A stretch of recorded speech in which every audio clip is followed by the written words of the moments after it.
Well, howdy there, Internet people. It's Bo again. So, today we are going to talk about Russia, Ukraine, and Putin's promise of peace. We will go through the signals that went out.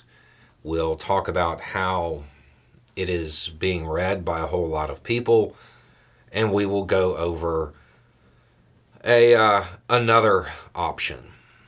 Okay, so what happened? People very close to Putin have put out the idea that they are ready for a ceasefire. As long as they get to keep everything that they've taken so far, they're ready for a ceasefire. Now, the general read on this in the West is this is Putin trying to undermine Western support for Ukraine and try to create the narrative that he's looking for peace, that he's the good guy, and that he's not the aggressor, and trying to get that narrative out in the media to undermine support.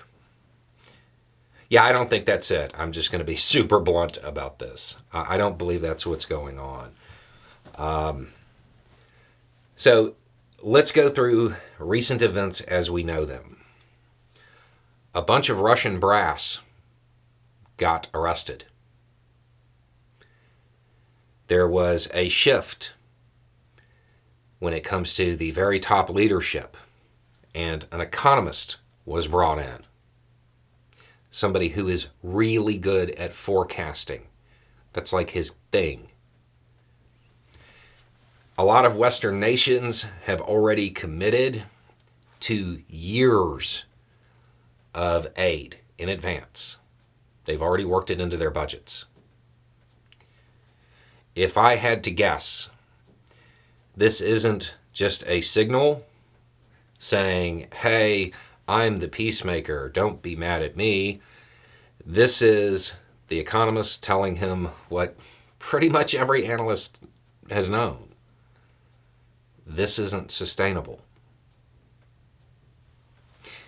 If the West continues to support Ukraine, this isn't sustainable. Russia could engage in a full-on mobilization and maybe pull it off, but if they do, they completely fall out of the near-peer game. And the longer this drags on, the further away they get from being a competitor when it comes to U.S. and China. My guess is this is Putin's way of trying to get peace with honor, trying to keep the dirt that he took so far and just hoping that Ukraine goes for it. I don't believe that this is just a psychological thing where he's trying to put out a narrative. I believe that the first read from that economist that was brought in to run the military, we can't keep this up. This isn't something that we can maintain, which is true. And pretty much everybody knew that. If Russia was going to win, they had to do it quickly. They didn't. It can drag on and on. I believe Russia is using the term eternal war rather than forever war. But as discussed early on, they don't have the numbers. And they haven't got to the hard part. They haven't got to the actual occupation yet. So I think that there is a widespread misreading of what this signal is. I don't just think it's something to undermine Western support. I think that this is a clear indication that the Kremlin understands that if this goes on, it will go on and on and on and on.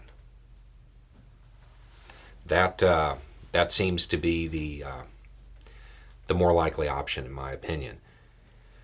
As soon as the news came out, a whole bunch of messages came in. What do I think? Should Ukraine, accept a ceasefire? Should they pursue peace? Should they give up land? The simple answer here is I'm not Ukrainian. That's their decision. And it would It would be incredibly beneficial if NATO remembered that. It is Ukraine's call on what to do, not NATO's. There shouldn't be pressure one way or the other on this. It is their call. Anyway, it's just a thought. Y'all have a good day.